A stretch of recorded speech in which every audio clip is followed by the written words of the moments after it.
आहे आणि त्यानिमित्ताने दरवेळेस जेव्हा इलेक्शन्स येतात तर व्यापारी बांधवांची एक बैठक घेतली जात असते आणि त्याचप्रमाणे एक परंपरा जी असते त्या परंपरेनुसार सगळ्या पक्षांनी बैठक घेतली आणि मग मी पण त्यानुसार आज बैठक घेतलेली आहे. त्या व्यापारी बांधवांच्या स्नेह मिलनानिमित्त आजच्या ह्या कार्यक्रमाचे अध्यक्ष रतन काका संघवी, व्यासपीठावर मला आशीर्वाद देण्याकरता असलेले सर्व व्यापारी बांधव, माझ्यासमोर असलेले माझे ज्येष्ठ व्यापारी, काही माझे मित्र, सगळ्यांना माझा नमस्कार.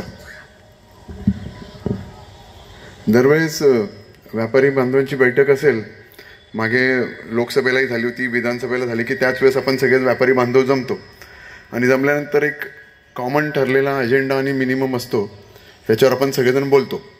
तो बेसिक हाच की बाबा आम्ही शहरातले व्यापारी आहोत, आम्हाला कुठली जातपात धर्म नसतो, व्यापार हाच आमची जात आणि हा आमचा धर्म. आणि कुठलाही राजकीय पक्ष असेल त्यांना आम्हाला सामावून घ्यावं लागतं किंवा आम्हाला ओके म्हणावं लागतं की हो, आम्ही सगळ्यांना होच म्हणतो. आणि आमची एक रास्त अपेक्षा असते की आम्ही व्यापार करत असताना आमचा व्यापार सुरक्षित व्हावा, आम्हाला कुठल्या अडचणी येऊ नयेत आणि ह्याच विषयावर आपण सगळेजण बोलतो, बरोबर ना? त्याच्या पुढे जाऊन कोणी विचार करत नाही, त्याच्यावर कोणी चर्चा करत नाही, बोलत नाही. नंबर एक. मी पहिल्या एक एक गोष्टी विषय संपवतो आणि मला काय अपेक्षित आहे ते सांगतो. मित्र, मागच्या वेळेस आजच्या 5 वर्षापूर्वी मी इलेक्शन्स लढलो होतो. त्यावेळेस मी अपक्ष म्हणून इलेक्शन लढलो आणि त्यावेळेस जेव्हा इलेक्शन झालं तेव्हा मी निसट्ट असा माझा पराभव झाला. महाराष्ट्रामध्ये जे काही अपक्ष उमेदवार जे पडलेत त्याच्यामध्ये सगळ्यात कमी मतांनी पडलेल्या व्यक्तींपैकी मी एक होतो. आणि मी जेव्हा पडलो तेव्हा मी विचार केला की अरे पडलो तरी कसं काय, अपक्ष मी इलेक्शन लढलो तर. खरं तर मी त्याच्यानंतर ग्रामीण भागामध्ये फिरत होतो, मला ग्रामीण भागाने भरभरून प्रेम दिलं, सगळं दिलं.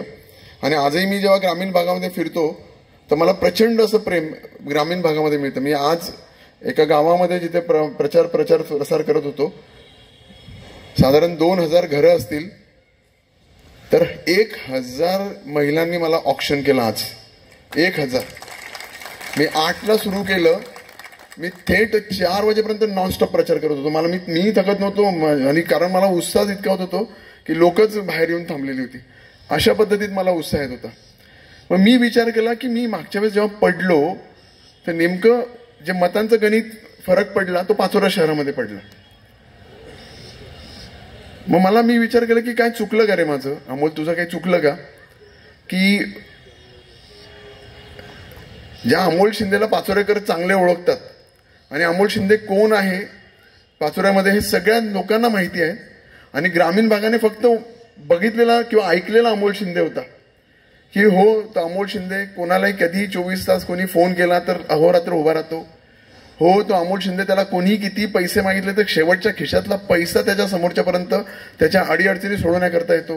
हो, तो अमोल शिंदे ज्याने पाचोऱ्यामध्ये जेव्हा नव्हता तेव्हा दहीहंडी आणली, नवरात्र आणली, त्याने इथे गणपती आणला, त्याने इथे विद्यार्थ्यांकरता मार्गदर्शन शिबिर केलेत, इथे सांस्कृतिक कार्यक्रम केलेत. छोट्या मोठ्या कुठल्याही विषयाकरता ज्याने हात घातला, कुठली अडीअडचण पाचोऱ्या शहराकरता आली त्याच्याकरता अमोल शिंदे आला. त्याच्या पुढे जाऊन मी तुम्हाला एक गोष्ट आठवण करून देतो की आजच्या 5 ते 7 वर्षापूर्वी पाचोऱ्या शहरामध्ये 55 दिवस पाचोऱ्या शहराला पाणी आलं नव्हतं, थेंब पडलेला नव्हता. आठवतंय का तो आपल्या सगळ्यांना? 55 दिवस पाणी पुरवठा झालेला नव्हता आजच्या 7 वर्षापूर्वी. त्यावेळेस हाच अमोल शिंदे होता की ज्याने कुठलाही विचार केला नाही. जवळजवळ 50 लाख रुपये त्यावेळेस त्याने खर्च केले होते. 40 टँकर शहरामध्ये पाणी पुरवठा करण्याचं काम ह्या अमोल शिंदेने केला होता. कदाचित इथे बसलेल्या तुमच्यापैकी नसेल कोणाला दिला, पण ते प्रामाणिक प्रयत्न ह्या अमोल शिंदेचे होते की माझ्या पाचोऱ्या शहराला पाणी देण्याचा प्रयत्न मी केला पाहिजे. इथे भरपूर राजकारणी होते, भरपूर मोठी लोक आहेत, पण मला त्यांच्याबद्दल नाही बोलायचं. पण मला वाटलं की माझ्या गावामध्ये असा प्रॉब्लेम आलाय, मी पहिले उठून गेलो पाहिजे. सलग सगळे टँकर लावलेत, रोज लाख रुपये खर्च करत होता आणि प्रत्येकाला पाणी देण्याचा प्रामाणिक प्रयत्न ह्या अमोल शिंदेने केला होता.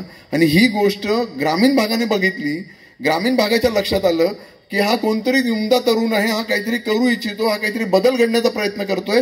आणि फक्त ऐक्यू गोष्टीवर त्यांनी मला भरभरून मतदान दिलं.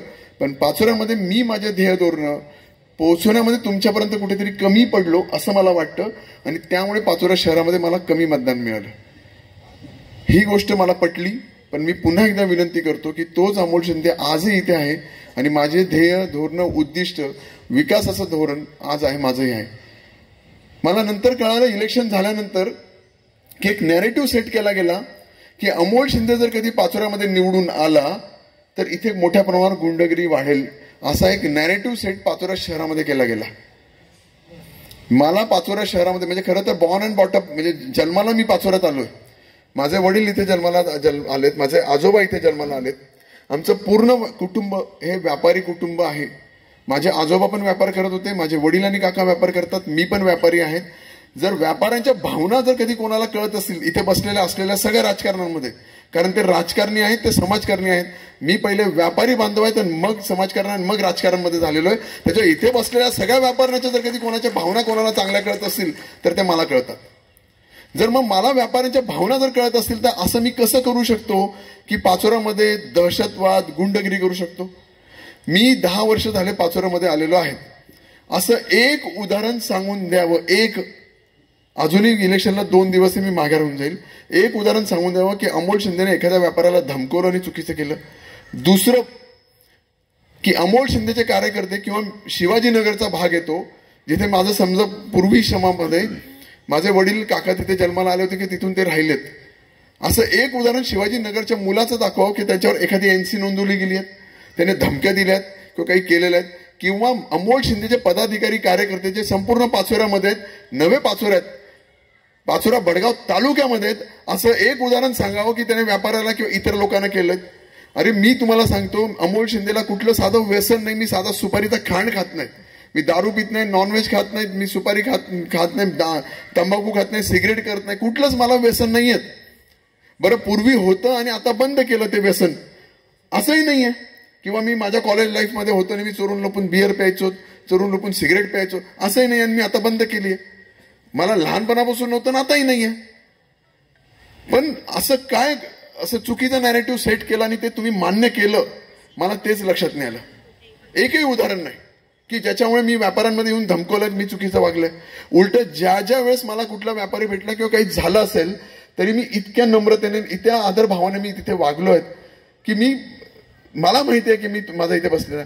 खरं तर मी आपल्या सर्वांना व्यासपीठावर बसलेले व्यापारी, राजेश काका तुम्ही बोलले असेल, प्रदीप काका तुम्ही बोलले असेल, सगळे म्हणजे सगळे ज्यांनी बोललेत त्यांनी अमोल भाऊ असा उल्लेख केला. खरं तर मी तुमचा मुलगा आहे, तुम्ही सरळ म्हणायला पाहिजे अरे अमोल, अशा पद्धतीत तुम्ही एकरी शब्दामध्ये माझं इथे बोलायला पाहिजे होतं, अशी मला अपेक्षा होती की मी खरंच तुमचा मुलगा आहे. कधीच असं नव्हतं. काय अपेक्षा होती, काय पाहिजे? मी पुन्हा एकदा स्पष्ट करून इच्छितो की भविष्यामध्ये जरी कधी अशी घटना घडली अमोल शिंदे किंवा त्याच्या कार्यकर्त्यांमुळे, तुम्ही थेट मला संपर्क करा. मी तुमच्याबरोबर पुढे येऊन उभा राहील. त्याच्या कानपट्ट्या मारल्याशिवाय किंवा त्याच्याकरता पोलीस कंप्लेंट करण्याकरता मी पुढे येऊन थांबेल. पण माझ्या पाचोरा किंवा पाचोरा शहर, ग्रामीण, भडगाव, कुठेही कुठलाही व्यापारी त्याला जर त्रास होत असेल तर अमोल शिंदे सगळ्यात पहिले पुढे येऊन राहू शकतो. दुसरा महत्वाचा विषय आहे की इथपर्यंत आपण बोलतो, पण याच्या पुढे काय? व्यापार उद्दंगित होण्याकरता, व्यापाऱ्यांना 2 पैसे मिळवण्याकरता आपण काय केलं पाहिजे, इथल्या लीडरचं काय विजन असलं पाहिजे, याच्याबद्दल कोणी बोलतो का? कोणी चर्चा करतं का? तुम्ही बोलतात का की अरे भयमुक्त नाही, अरे तू इथे आमचं आता नेतृत्व करणार आहे, तू आम्हाला सांग की आमचा व्यापार वाढवण्याकरता तू काय करू शकतोस, पाचोरा शहराची प्रगती होण्याकरता तू काय करू शकतोस, ग्रामीण भागामधली प्रगती होण्याकरता तू काय करू शकतो, तुझे विजन काय ते आम्हाला सांग. बाकी काही बोलू नकोस. जेव्हा ते विजन तुम्ही घेऊन याल, तुम्ही त्या पद्धतीत प्रगती कराल, तेव्हा साधा म्हणजे चांभार सुतार काम करणारा माझा व्यापारी असेल, पानटपरीवाला व्यापारी असेल, तर थेट पूनमचंद काकासारखे मोठा व्यापार, करोडोंचा व्यापार करणारे कोणी लोक असतील, त्यांच्या व्यापारांमध्ये वाढ होत असते. मित्रांनो, याच्याबद्दल कोणी बोलणार आहात का? मी ज्या वेळेस इलेक्शन हरलो, त्यावेळेस ज्या दिवशी हरलो त्या दिवशीच मी असं बोललो होतो की होय, मला माझा पराभव मान्य आहे. आप्पासाहेब, मी तुम्हाला शुभेच्छा देतो. मी असं बोललो होतो की मी ही कुठली शाळेची एक्झाम नाही, मी 10वी 12वीची एक परीक्षा देत नाहीये की आप्पासाहेबांना 99% मार्क मिळालेत आणि परीक्षेला 35% जरी मार्क मिळाले तर तो विद्यार्थी पास असतो. तर मला 35% मिळालेत, आप्पासाहेबांना 98-99% मिळाले, ते पास असं नाहीये. ही लोकशाही होती, हे राजकारण होतं. ह्या लोकशाहीमध्ये राजकारणामध्ये इलेक्शन जेव्हा होतात तेव्हा एक मताने जरी माणूस पडला तर तो पराभव असतो, एक मताने जरी जिंकला तरी त्याला विजय म्हणावं लागतं. आप्पासाहेब तुम्ही जिंकलात तर मी असं म्हटलं होतं की हो आप्पासाहेब तुम्हाला शुभेच्छा, आणि ह्या तुम्हाला अशा शुभेच्छा देताना पाचोरा भडगावचा विकास तुमच्या हातून हो, असं त्या दिवसाचं माझं स्टेटमेंट आहे. सगळ्या पत्रकार बांधवांना मला माहिती आहे, अशा पद्धतीत बोललो. पण आज 5 वर्ष सरता सरता आली आणि आप्पासाहेबांनी सांगितलं की होय मी 3,000 कोटी रुपयाचा विकास ह्या पाचोरा भडगाव नगरीमध्ये केला, अशा पद्धतीचं त्यांनी उदाहरण दिलं. मला तुमच्या निमित्ताने एक आप्पासाहेबांना विचारायचं आहे, आप्पासाहेब तुम्ही एक असं उदाहरण द्या, एक असं उदाहरण द्या की ज्यावेळेस तुम्ही म्हणतात की मी 3,000 कोटीचा व्यवसाय विकास या मतदारसंघामध्ये केला, तर असा विकास केल्यामुळे माझ्या पाचोरा भडगाव मधील असलेल्या तमाम जनतेचा, व्यापाऱ्यांचा, शेतकऱ्यांचा, माता भगिनींचा, तरुणांच्या आयुष्यमानामध्ये, अर्थकारणामध्ये, जीवनशैलीमध्ये बदल घडला, असं एक उदाहरण द्यावं. नाही लक्षात आलं? मी तुम्हाला उदाहरणं सांगतो. केम बापू साहेबांनी इथे बवळा धरण केलं, खडक देवळा धरण केलं, बरोबर की नाही? ज्यावेळेस हे धरण झालं नव्हतं त्यावेळेस त्या धरणाच्या खाली असलेले जितके काही गाव आहेत यांची परिस्थिती काय होती आणि आजची परिस्थिती काय. ज्यावेळेस ते धरण बांधलं गेलं त्यावेळेस तर तिथल्या असलेल्या सगळ्या जमिनी ज्या आहेत, हजारो लाखो एकर जमीन ही ओलिताखाली आली, सिंचनाखाली आलीत. आणि मग ती ओलिता सिंचनाखाली आल्यानंतर तिथल्या असलेल्या शेकडो हजारो शेतकऱ्यांमध्ये जीवनमानामध्ये बदल पडला. तो पूर्वी एकदा पीक घेत होता तो दुसऱ्यांदा घ्यायला लागला, उन्हाळ्यामध्ये तिसऱ्यांदा पीक घ्यायला लागला, म्हणजे तो 2 पैसे कमवायला लागला. जेव्हा तो 2 पैसे कमवायला लागला तेव्हा आमच्या इथल्या व्यापाऱ्यांना सुद्धा 2 पैसे मिळायला लागलेत. आणि अशा पद्धतीमध्ये व्यापारकरण, अर्थकरण बदलत गेलं, त्याची जीवन बदललं, त्याचं जीवन बदललं, तर माझ्या इथल्या व्यापाऱ्यांचं जीवन बदललं. पटलं का तुम्हाला? मग मला आप्पासाहेबांनी असं एक उदाहरण त्यांनी द्यावं की होय अमोल मी 3,000 कोटी रुपये खर्च केले, त्यामुळे माझ्या इथल्या व्यापाऱ्यांमध्ये, इथल्या पाचोरा भडगावच्या लोकांमध्ये फरक पडला. त्यांनी असं काही उदाहरण केलं का की इथे स्किल डेव्हलपमेंट असलेलं एक एज्युकेशन संस्था केली, इथे त्यांनी चांगल्या एज्युकेशन संस्था उभ्या केल्यात. काकांनी बोललं की इथे फार्मसी आणली, डी फार्मसी आणली, मेडिकल कॉलेज आणलं, चांगलं इंजिनिअरिंग कॉलेज आणलं. अरे इथे आम्हाला शिकत असताना प्लेन ग्रॅज्युएशन सुद्धा होत नाही, त्याच्याकरता आम्हाला जळगाव जावं लागतं. हे सुद्धा नाही. असं कुठली तरी एज्युकेशन संस्था त्यांनी इथे आणली का की ज्याच्यामुळे माझ्या इथल्या असलेल्या शिक्षण करणाऱ्या विद्यार्थ्यांमध्ये, स्किल डेव्हलपमेंट करणाऱ्या विद्यार्थ्यांमध्ये स्किल डेव्हलपमेंट तयार झाला आणि इथला विद्यार्थी इथेच काहीतरी एखादी इंडस्ट्री छोटी मोठी तयार केलं नाही, तर तो बाहेर गेला आणि त्याला चांगलं काम मिळालं, त्याला पगार मिळाला, त्याला नोकरी मिळाली आणि त्याच्या जीवनमानामध्ये बदल झाला. आहे का उत्तर? याचं उत्तर नाही. असं कुठलं तरी त्यांनी इंडस्ट्री आणली. मी तुम्हाला एक उदाहरण देतो, मी म्हणजे झालेलं. काका आपली खालची बर्डी आणि वरची बर्डी यशवंतनगरमध्ये, वरच्या बर्डीच्या वरती अजून एक 5-50 फूट अंतर किंवा 100 फूट अंतर गेलं ना, 25 घर आहेत भडगाव तालुक्यामध्ये. यशवंतनगरमधून तिथे एक शेवटच्या टोकाला घर आहेत. मी त्या टोकापर्यंत कोणी गेलं नव्हतं. मी काल परवा प्रचार प्रसार करत असताना तिथे गेलो प्रचाराच्या निमित्ताने. तिथली इतकी वाईट परिस्थिती होती त्या घरांची की त्या घराला वरती पत्राच नाही, ताडपत्री टाकली आहेत, फ्लेक्स वगैरे उभा केले आहेत, घराला दरवाजा नाही, खिडकी नाही, कुठल्या तरी मोडक्या तोडक्या विटांमध्ये केलंय, काहीतरी सावरलंय, काही ठिकाणी जुने झाडं बिडं ते पालापाचोळा तिथे लावलायत.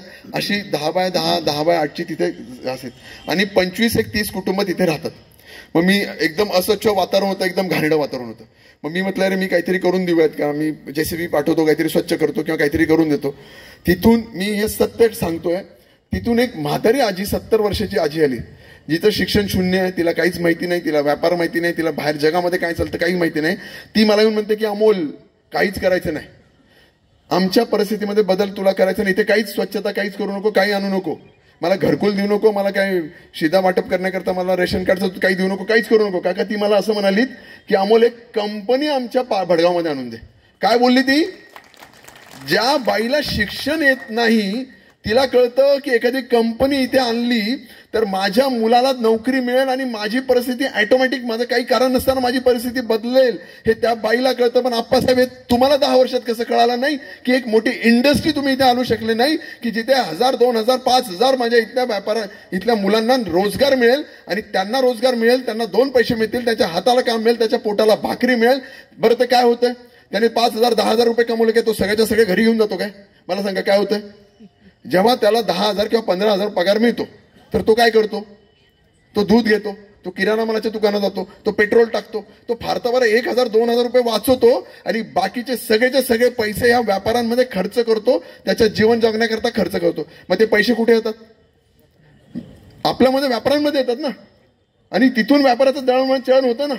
मग असं काही घडलं का? असं काही झालं का? एखादी इंडस्ट्री आली का? नाही. त्याचं उत्तर पण नाही. शेतकऱ्यांकरता अशी काय घटना घडली किंवा असं काही सिंचनाचा मोठा प्रकल्प केला किंवा माझ्या शेतकऱ्यांमध्ये 2 पैसे मिळावेत, त्याचं उत्पन्न वाढावं, अशा करता काही अप्पासाहेबांनी केलं का? उत्तर नाही. आणि मी तुम्हाला सांगतो की मागील 1 वर्ष 1 रुपयामध्ये पीक विमा होता. कदाचित इथले व्यापाऱ्यांच्या बाबतीत सांगतो की कसं तुमच्यामध्ये ह्या वेळची दिवाळी तरी कमीत कमी चांगली गेली असेल. 1 रुपयामध्ये पीक विमा मागच्या वेळेस शेतकऱ्यांनी काढला. मागच्या वेळेस पावसाचा अनियमित होता, म्हणजे बऱ्यापैकी खंड होता. तर मी आपला पाचोरा भडगाव तालुका हा दुष्काळग्रस्त व्हावा याच्याकरता आंदोलन केले. तहसील, प्रांत, कलेक्टर, कृषी अधिकारी, गिरीश भवनपर्यंत गेलो, वेगवेगळे निवेदन दिले. एवढं सगळं जेव्हा मी केलं तर त्याच्यानंतर म्हणजे पीक विमा कशाबद्दल बोलतो, अति पाऊस पडला तर, कमी पाऊस पडला तर, वादळ वारे आले आणि पीक नुकसान झालं तर, जेव्हा मी सगळं केलं तर त्यावेळेस मला शेवटाला जाऊन मला हाताशी एक यश आलं. माझ्या इथल्या शेतकऱ्यांच्या अकाउंटला दसऱ्याच्या आसपास पाचोरा तालुक्यामधील 46,000 शेतकऱ्यांना 95 कोटी रुपये आलेत. किती रुपये आलेत? 95 कोटी रुपये पाचोरा तालुक्यात काका. आणि 23,000 शेतकऱ्यांना 15 कोटी रुपये भडगाव तालुक्यात आले. भडगाव तालुक्यामध्ये कमी मिळालेत. इल्ड बेस म्हणजे उत्पन्नावर आधारित झालेली घट, यामुळे त्या व्यापाऱ्यांना म्हणजे 5 वर्ष त्याला 100 रुपये मिळत होते, तर ह्या मागच्या चालू वर्षामध्ये त्याला फक्त 60 रुपये मिळालेत. म्हणून उत्पन्नावर घट झाली, म्हणून त्या शेतकऱ्याच्या अकाउंटला त्या याच्यामध्ये पैसे आलेत. मी कलेक्टर ऑफिसला, कृषी अधिकाऱ्याकडे एक आम्ही निवेदन दिलेलं होतं की अमुक तारखेपर्यंत जर कधी तुम्ही त्यांना देऊ नाही शकले तर त्यानंतर आम्ही तुम्हाला तुमच्या दालनातून बाहेर जाऊ देणार नाही. तो दिवस उजाडतो, 6 वाजेपर्यंत काही पीक विमा घोषित होत नाही. भारतीय जनता पार्टीचे पदाधिकारी आणि आम्ही तिथे त्या कृषी अधिकाऱ्याच्या दालनात बसतो. संध्याकाळी 6 ते रात्री 12:30 वाजेपर्यंत आम्ही तिथे बसलो. रात्री 12:30 वाजता त्याला निर्णय घ्यावा लागतो की होय, आम्ही पाचोरा भडगाव तालुक्यातील कृषी म्हणजे सगळ्या शेतकऱ्यांना पीक विमा मंजूर केलेला आहे. आणि ज्यावेळेस त्यांचा पीक विमा मंजूर झाला तेव्हा दिवाळीमध्ये ह्या शेतकऱ्यांची दिवाळी गोड झाली. मग शेतकऱ्यांना जेव्हा पैसे आले तो काय घरात ठेवतो का? बिलकुल नाही. त्याने ते सगळे पैसे खर्चच केले ना. कोणी कपड्यामध्ये कपडे घ्यायला गेलो दिवाळीमध्ये, कुठे काय फटाके घ्यायला गेलो, कोणी इकडे खर्च केला, तिकडे खर्च केला, म्हणजे हा दळणवळणच झालं ना. मग अशा पद्धतीमध्ये जर कधी माझं विजन काम असेल, मी जेव्हा काम करत असेल, एवढं हे सगळं तुम्हाला कळत असेल, तर या निमित्ताने मला तुम्हाला कळकळीची विनंती तुम्हाला करू इच्छितो की आप्पासाहेब पण इथे येऊन गेले, ताई इथे येऊन गेल्या, दिलीप भाऊ इथे बोलून गेलेत, अजून कोणी बोलून गेलेत. तुम्ही या सगळ्या लोकांना चान्स देऊन झालात. आरोदाता साहेबांना 10 वर्ष तुम्ही इथे दिलेल्या, आप्पासाहेबांना 10 वर्ष दिली. काय झालं? मागच्या 5 वर्षामध्ये, मी थेट आरोप करतो, मागच्या 5 वर्षामध्ये आप्पासाहेबांमुळे माझ्यावर तुम्ही आप्पासाहेब बोलत होते की अमोल शिंदे झाल्यामुळे इथे आमदार जर झाला तर दहशतवाद गुंडगिरी होईल. नाही आप्पासाहेब, ज्यावेळेस तुम्ही आमदार झालात ना तर तुमच्यामुळे दहशतवाद आणि गुंडगिरी जर कधी पाचोरा भडगावमध्ये झाली ना तर तुमच्यामुळे झाली. आणि याचे उदाहरण तुम्हाला सगळ्यांना माहिती आहे, मला उदाहरण द्यायची पण गरज नाही. पत्रकारांना भर चौकामध्ये मारहाण, एखाद्या बाईच्या घरी जाऊन म्हणायचं की तुझं कुंकू पुसून टाकेल, इथपर्यंत मजाल. एक सांस्कृतिक कार्यक्रम भडगाव करतात काका, तुम्ही त्याला लाईव्ह आहात, तुम्ही बघितलं खरं की नाही? ते 100% खरं. काकांना विचारा, तिथे भर चालूला असलेल्या सांस्कृतिक कार्यक्रमामध्ये सगळे माता भगिनी बसलेत, सगळे लोक बसलेत, 5-10 हजार लोक आहेत. आणि एक त्यांचा कार्यकर्ता येतो, भर हातामध्ये दांडकू, काहीच संबंध नाही, काहीच कारण नाही, कुणी त्याला बोलवलं पण नाही, काही विषय नाही. तो येतो, तिथे लाईट साऊंड फेडतो, सगळं काही काचेचं नुकसान करतो. इतकं भयभीत वातावरण होतं की लोक पळायला जातात. त्यांच्यावर एक सुद्धा गुन्हा दाखल होत नाही. ह्या सगळ्यांवर एवढे मोठे त्यांनी क्राईम करून सुद्धा फक्त एनसी दाखल होते. एनसी दाखल झाला की तो 2 मिनिटात सुटतो आणि घरी चालला जातो. आप्पासाहेब, का तुम्ही त्यांना पाठबळ देतात? का तरुणांना तुम्ही त्यांना दहशतवादाकडे, गुंडगिरी तुमच्या स्वतःच्या फायदा करतात? असे अनंत उदाहरण आहेत. टोकरशी काका तुम्ही बसलेत, तुम्ही माझ्यापर्यंत आला होतात, तुमच्याकडे जबरदस्ती वसुली करण्याकरता, हो की नाही काका? असं ह्या घटना माझ्यापर्यंत आलेल्या आहेत. 1 नाही, 2 नाही, 10,000 घटना आहेत. याच्याशी कुठल्याशी अमोल शिंदेचा काही काडी मात्र संबंध नाही. पण मी थेट सांगतो की या सगळ्या घटनेशी किशोरप्पांचा संबंध आहे. मग तुम्ही मला जज करतात, मग आप्पासाहेबांना जज करा की करा एकदा. इथे माझे मुस्लिम बांधव आहेत, मला सांगा, शिवाजीनगरमध्ये म्हणतात मागच्या 15 वर्षामध्ये एक साधा दगड तरी तिथे फेकला गेलाय का? एकदा तरी झालात का? रज्जू भाऊ, तुम्ही तिथे बसतात, तुम्ही व्यापारी आहेत, झालंय का कधी? तुम्ही तिथे मुसलमान आहे का? उत्तर याचं उत्तर पण नाहीये. मग खोटं बोलायचं आणि रेटून बोलायचं, अशा पद्धतीमध्ये राजकारण नाही होऊ शकत. आप्पासाहेब काय केलं त्यांनी? हे राजकारण चालू आहे. इतकं घाणेरडं खालच्या लेवलला राजकारण. बरं बोलताना तुम्ही बघा, मी तुम्हाला परत एकदा सांगतो की माणसाचं कर्तृत्व चारित्र्य कशावर कळतं? की तो दिसतो कसा, वागतो कसा, राहतो कसा, तो बोलतो कसा, याच्यावर कळतं की नाही? मग मागच्या 5 वर्षामध्ये किंवा मागच्या 4 महिन्यामध्ये 2 महिन्यामध्ये आप्पासाहेबांची सगळी भाषणं तुम्ही ऐकून घ्या. जी काही त्यांनी भाषण केलेली आहेत, ज्या भाषणांमध्ये त्यांचा स्तर आहेत, ज्या खालच्या स्तराला जाऊन ते माझा पद्धतीत माझा उद्धार करतात, त्यावरून त्यांच्यावर त्यांची ते कशा संस्कृतीमध्ये येतात ते तुम्हाला कळतं की नाही? त्यांची संस्कृती काय? मी एकदा सुद्धा माननीय आमदार साहेबांना आप्पासाहेब किंवा आजच्या शब्दात कधी खाली बोललेलो नाही, पण ज्या पद्धतीत ते माझ्याशी बोललात ते इतक्या खालच्या लेवलला बोललात की ते माझे बाबा इथे बसलेत, वडील इथे बसलेत, त्यांच्या सुद्धा नावाला त्यांनी घाणेरडं बोललेत. आणि कोविडमध्ये उभा राहणारा हा अमोल शिंदे होता. तुम्ही सगळे व्यापाऱ्यांनी एकदा डोळे बंद करून आठवण करा की कोण इथे सगळ्यात पहिले आला, कोण होता? मागच्या 2 वर्ष कोविड होता तेव्हा मीच होतो, की एकदम फ्रंट लाईनला पुढे येतो. 2-2 वेळेस मला कोविड झाला. मी कधीच म्हटलं नाही की मी असं वागतोय, मी कधीच दाखवलं नाही की मी कशा पद्धतीने व्यापाऱ्यांना काम करतोय. पण माझं काम हे निष्पक्ष आहे. कधीच मी असा विचार केला नाही, जाती धर्माचा विचार केला नाही, व्यापारी म्हणून कधी केला नाही की हा माझा का तो माझा, असं कधी विचार केला नाही. पण जाता जाता सरता सरता मी तुम्हाला एक विनंती करतोय. मी तुम्हाला इथे वचन द्यायला आलोय, प्रत्येक वेळेस इलेक्शन हे 5 वर्षाचे असतात, पण अशा पद्धतीमध्ये येणाऱ्या 5 वर्षामध्ये पाचोरा भडगाव तालुका डेव्हलप करेल की येणारी पिढी म्हणेल की होय, हे अमोल शिंदेने काम करून गेलं आहे. त्याच्यामुळे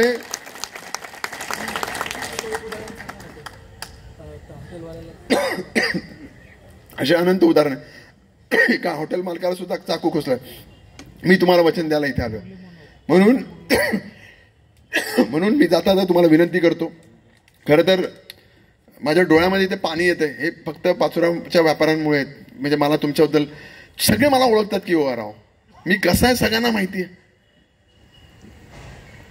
ह्याच्याशी तुम्ही मुसलमान आहेत, मी इलेक्शन्स लढलो होतो पाचोरामध्ये नगरपालिकेचं, तुमच्यासारख्यांचे आशीर्वाद. तुम्हाला एकदा तरी जाणवलं का हो की अमोल शिंदे हिंदू मुसलमान भेदभाव करतो? कधीतरी वाटलं का व्यापाऱ्यांकरता चुकीचा वागतो? असं एक उदाहरण सांगा बरं. मी ज्यावेळी कधी, म्हणजे मला असं कधी व्यापारी माहिती असेल की हा माझं काम करत नाही, हा आप्पासाहेबांचं काम करतो, मला एखादी व्यापारी माहिती असेल की हा दिलीप भाऊंचं काम करतो, पण माझ्या मनामध्ये कधी सुद्धा अशी द्वेष भावना तयार झालेली नाही की मी त्याच्याबद्दल चुकीचं वागेल. एकदाही अशी द्वेष भावना तयार झाली. मला सगळ्यांना कळतं कोण कोणाला मतदान करतं, हे सगळ्यांना ज्ञात आहे. पण तरी माझ्या मनामध्ये अशी एकदा सुद्धा भावना तयार झाली नाही की हे मला कधीच मतदान करत नाही, हे माझ्या कधीच पाठीमागे उभा राहत नाही, तरी सुद्धा मी त्याच्याबद्दल चुकीचं वागलं असेल किंवा त्याच्यामागे काही ससे मिळाला लावलं असं कधीच केलं नाही. उलट त्यांनी जर मला फोन केला ना तर पहिले पळत जाऊन काम केलंय की बाबा मला माहिती आहे की अरे याचं काम करून द्या. याचं मनामध्ये असं नाही वाटलं पाहिजे की अमोल शिंदे माझ्या विरोधातला आहे. मी अशा पद्धतीत वागतो. तर मला तुम्हाला जाता कळकळीची विनंती करायची आली तर अजूनही 2 दिवस शिल्लक आहे. मी 100% निवडून येणारच आहेत, लाखाच्या फरकाने निवडून येईल. कारण ज्या पद्धतीमध्ये 5 वर्ष अमोल शिंदे जगलाय ना, तो सर्वसामान्य. म्हणजे मी इतक्या अडचणीमध्ये येऊन गेलो, आर्थिक अडचणीत आलो, सामाजिक अडचणीत आलो, कौटुंबिक अडचणीत आलो. मी पूर्ण मागील 5 वर्षामध्ये ना माझ्या फॅमिलीला वेळ दिला, ना माझ्या व्यवसायाला वेळ दिला, ना माझ्या कुटुंबाला वेळ दिला, ना माझ्या मित्रांना वेळ दिला. मी माझ्या स्वतःकरता सुद्धा मागील 5 वर्षामध्ये एक मिनिटं सुद्धा वेळ दिला नाही. सगळं पूर्ण माझं आयुष्य पाचोरा भडगावच्या कल्याणाकरता मी खर्च केला. मला माहिती आहे मी काय केलेलं आहे, पण त्याच्यावर त्या विश्वासावर आहे. पण माझी तरी तुम्हाला सगळ्यांना जाता कळकळीची विनंती, शेवटचे 2 दिवस राहिलेले आहेत, सगळं विसरा आणि एकदा ह्या पोराच्या एकदा पाठीवर हात ठेवा. मी तुम्हाला तुमचा एक शब्द देतो, वचन देतो की तुम्हाला असं कधीच होणार नाही की कधी वाईट वाटणार नाही की ह्या पोराला आम्ही निवडून दिलेलं आहे. आप्पासाहेब ज्या पद्धतीत पत्रकारांना बोलले, ज्या पद्धतीत त्याचा उद्धार केला, तो त्यांचा वैयक्तिक विषय त्याच्यावर. पण त्याच्यामुळे काय झालं? नाव कोणाचं खराब झालं? आप्पासाहेबांचं नाही, पाचोरा भडगाव तालुक्याचं नाव खराब झालं. कारण ते एक आपले आमदार होते, बरोबर ना? ज्यावेळेस असं मग हे तुमच्या लक्षात काय येणार की जो एखादी लोकप्रतिनिधी असतो तो ह्या तालुक्याचा प्रथम नागरिक असतो, याचा पालक त्याच्याकडे स्वीकारलेला असतं.